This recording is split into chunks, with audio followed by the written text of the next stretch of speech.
السلام علیکم۔ موبائل کے لیے وقت مقرر کیجیے۔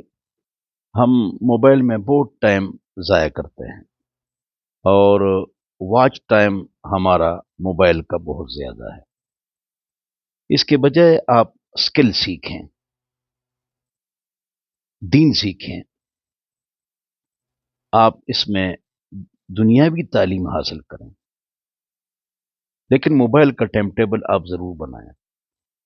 آپ بل گیٹ کو دیکھ لیجئے، گوگل پر سرچ کریں، گوگل کے موجد مالک، فیس بک کے مالک، ٹویٹر کے مالک، ان کے بارے میں آپ سرچ کیجئے کہ وہ کتنا ٹائم جو ہے نا وہ موبائل کو دیتے ہیں۔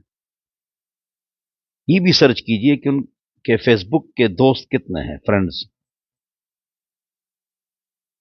جو آدمی رات کو جاگتا ہے وہ کم کامیاب ہوتا ہے، کم، دین میں بھی دنیا میں بھی۔ آپ دنیا کمائیے، میں آپ کو نہیں کہوں گا کہ آپ تلاوت کیجئے، اگر آپ کے پاس ٹائم ہے، بچوں کے لیے دنیا کمانا بھی ثواب کا کام ہے، اجر کا کام ہے۔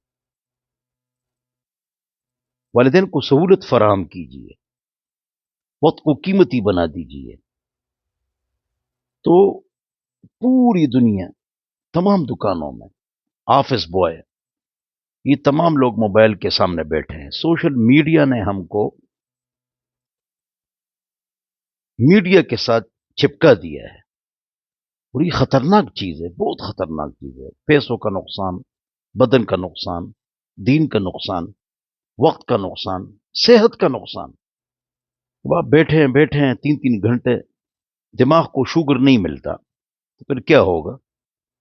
ہاں، چڑچڑاپن ضرور آئے گا، چڑچڑاپن آئے گا، زبردست چڑچڑاپن آئے گا، یاد رکھو۔ تو اللہ تعالیٰ آپ کو صحت دے، آپ وقت کو ضائع نہ کیجیے، وقت کو قیمتی بنا دیجیے، اسکل سیکھیں، دنیاوی تعلیم سیکھیں، دینی تعلیم سیکھیں، اور بچوں کے لیے پیسے کمانا اور والدین کو سہولت پہنچانا، اس کی طرف توجہ کیجیے۔ تو ٹائم ٹیبل کے لیے اس ویڈیو کو سننے کے بعد موبائل کے لیے ٹائم ٹیبل مقرر کیجیے، موبائل کے لیے ٹائم ٹیبل مقرر کیجیے کہ آپ کا ٹائم ٹیبل ہو۔ ٹائم ٹیبل نہیں، کچھ بھی نہیں، نظم نہیں، کچھ بھی نہیں، صفائی نہیں، کچھ بھی نہیں۔ اللہ ہم سب کو سمجھ عطا فرمائے۔ والسلام۔